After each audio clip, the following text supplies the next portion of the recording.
KTN News.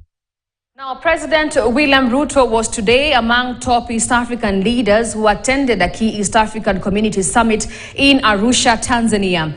At a high-level side event to commemorate the EAC's 25th anniversary, President William Ruto outlined Kenya's dedication to advance the East African Community Integration Agenda, reiterating the importance of preparing for a political confederation as a transitional step towards the envisaged East African Political Federation.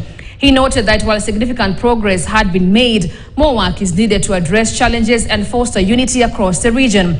The president highlighted Kenya's leadership role in the integration process, citing contributions to institute resource mobilization and diplomatic mediation to ensure consensus among partner states.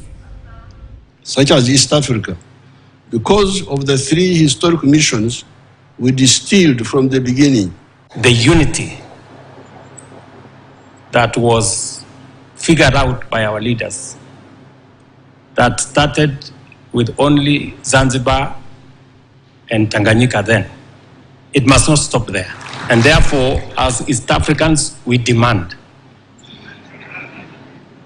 that we complete this journey of consolidating this East Africa into what our forefathers thought about. Elsewhere, the government has refuted claims